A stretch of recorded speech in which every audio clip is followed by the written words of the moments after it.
Sorry, technology is playing up here. Makes life difficult, unfortunately.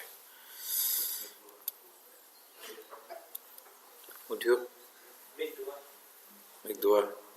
I thought you were saying you're going to buy me an upgraded technology for Eid. At least now you know what to get. And what you're going to use it for? To sit in that room and watch YouTube videos during Taraweeh. بسم الله الرحمن الرحيم نحمده ونصلي وسلم على رسوله الكريم سيدنا ونبينا مولانا محمد وعلى آله وأصحابه أجمعين سبحانك لا علم لنا إلا ما علمتنا إنك أنت العليم الحكيم اللهم رب اشرح لي صدري ويسر لي أمري واحلل عقدة من لساني يفقه قولي إن الله وملائكته يصلون على النبي يا أيها الذين آمنوا صلوا عليه وسلموا تسليما بسيد درود شريف اللهم صل على سيدنا محمد وعلى آل سيدنا محمد وبارك وسلم قال الله تعالى في القرآن المجيد والفرقان الحميد بعد أعوذ بالله من الشيطان الرجيم بسم الله الرحمن الرحيم وهذا كتاب أنزلناه مبارك فاتبعوه واتقوا لعلكم ترحمون صدق الله مولانا العظيم وصدق رسوله النبي الكريم ونحن على ذلك لمن الشاهدين والشاكرين والحمد لله رب العالمين. Honorable, respected ulama kiram, father kiram, brothers, elders, mothers and sisters, assalamu alaikum wa rahmatullahi wa barakatuh.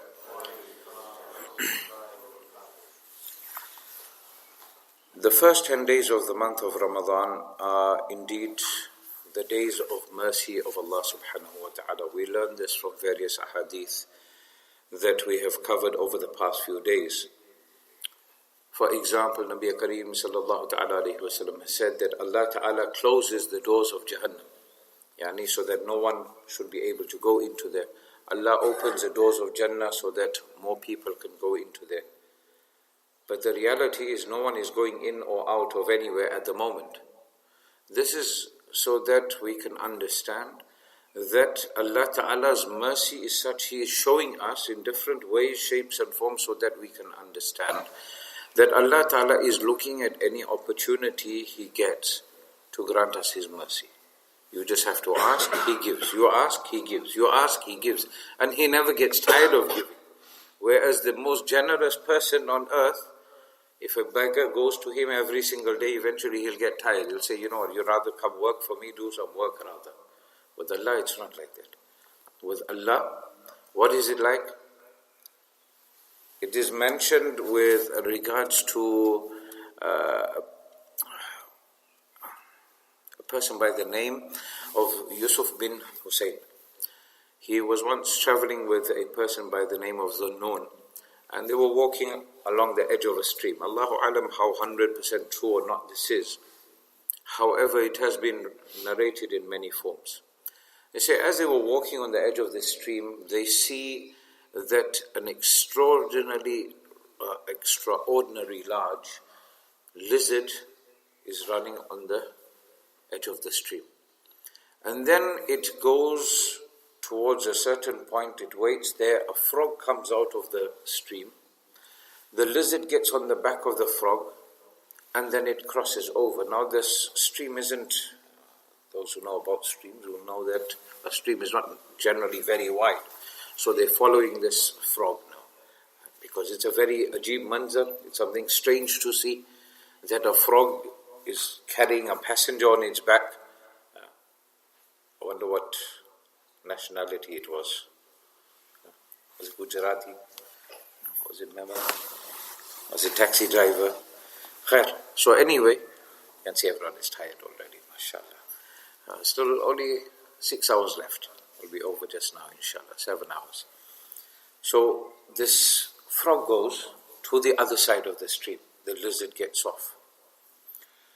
And there further ahead they see a man laying there on the floor, knocked out. Only to realize afterwards that this man was absolutely drunk and he had passed out. At that time, one day walking, going closer, watching, following the lizard, a snake comes out from somewhere and is about to attack this person.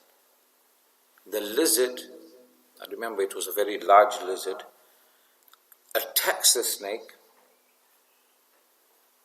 and kills it. or attacked it and injured it in such a way that it retreated. The lizard then comes running back to the frog, gets on his ferry ride on the frog, gets to the other side and goes away. So these companions, these two friends, they went to that person, they woke him up, they said, get up, get up, get up. They got him up, however they got him up.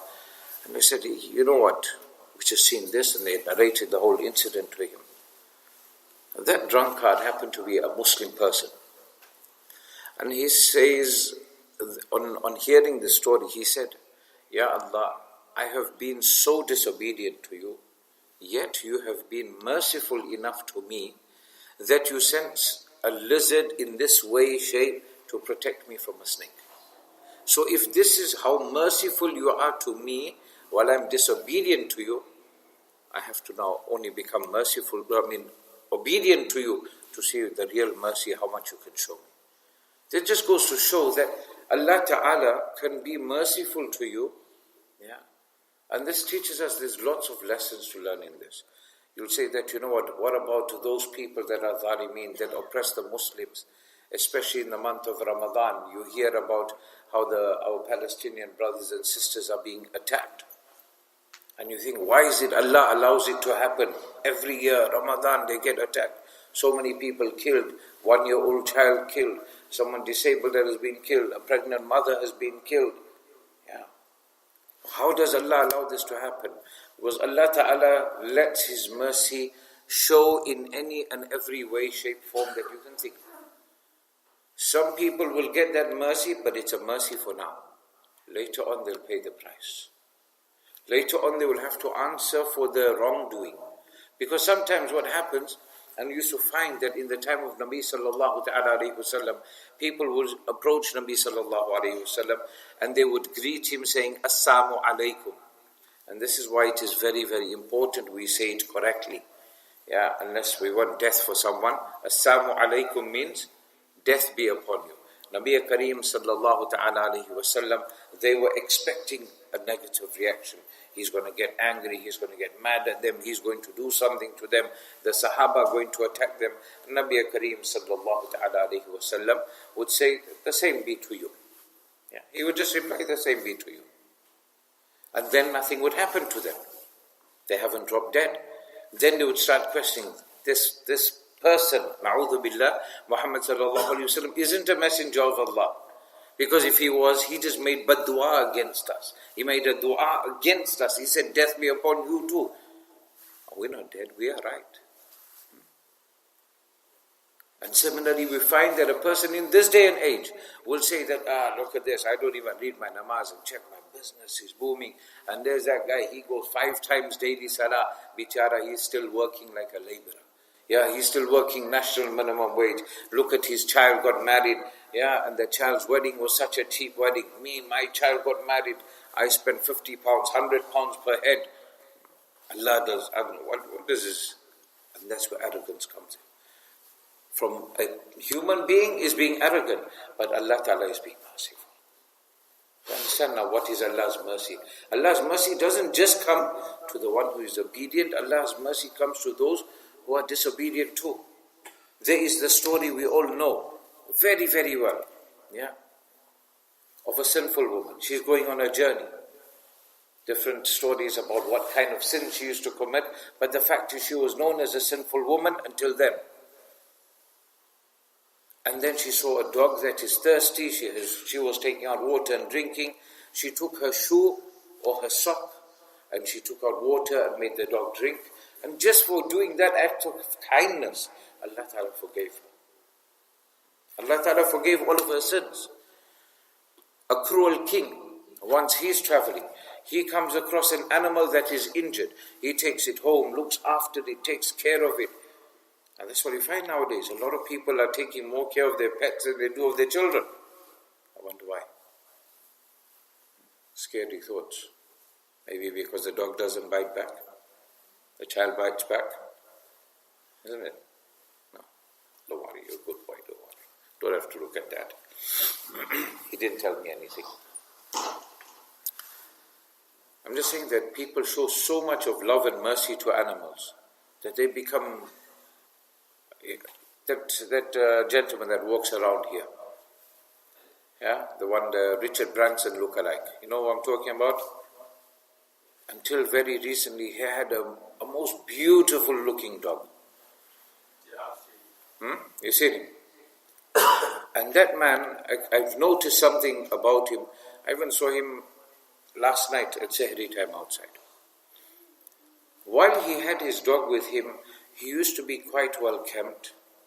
He used to be quite well presented. His talking was good. Yeah. And for whatever reason, I think mainly because of his health issues, his dog was taken away. That man now walks around at any and every time, whenever it is, he's walking around aimlessly. His clothing has gone, his appearance, has gone down. He's gone scruffy. I spoke to him a few weeks ago. He came to speak about something. Oh yes, when they were putting the doors. He remembered, and he came, the guys were putting the doors. He went to the shop, he bought some water and he gave it to them.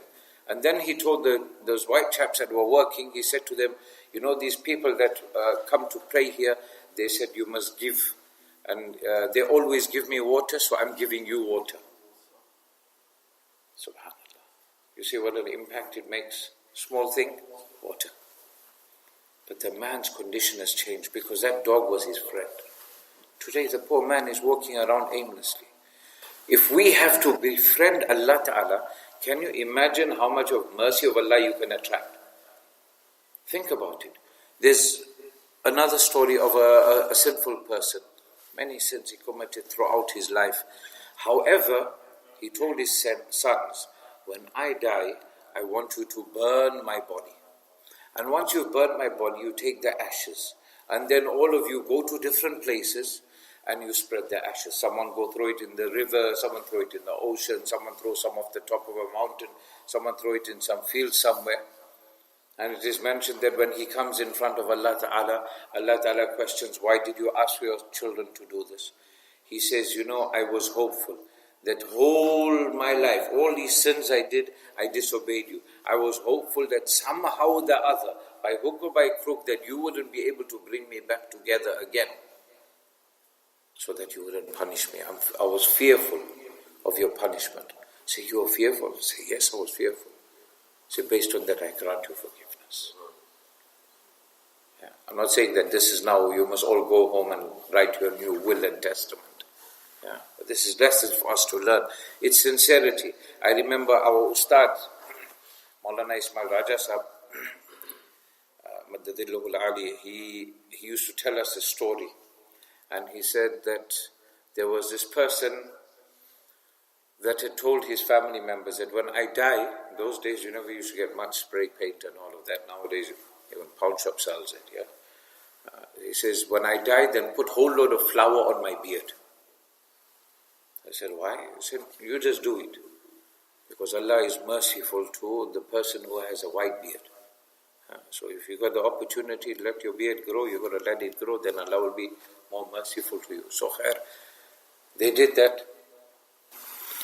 And when he died, he went in front of Allah Ta'ala, and then Allah Ta'ala said, why did you do this? He says, because you, out of mercy, Ya Allah, cannot punish a person with a white beard, and that is why I have asked my family members to make my beard look white, so that you can have mercy upon me and not punish me. Upon this, Allah Ta'ala forgave him. Yeah. There's the story on the Day of Judgment. A person will come to Allah Ta'ala. Allah Ta'ala will say, yes, you can go into Jannah. Oops, just one more good deed you need. One more good deed. And this is how good your family, friends and everyone will be on the Day of Judgment. And he will go to all his family, his friends and relatives or whoever it is, and say, please just give me one good deed. But that day is going to be a day of nafsi for each person. Everyone's going to be saying, hey, you know what, sorry, life I helped you, but here I can't. Here I want to get to my Jannah. Sorry, I'm not going to help you out. And you think to yourself, family won't do that. A mother won't do it for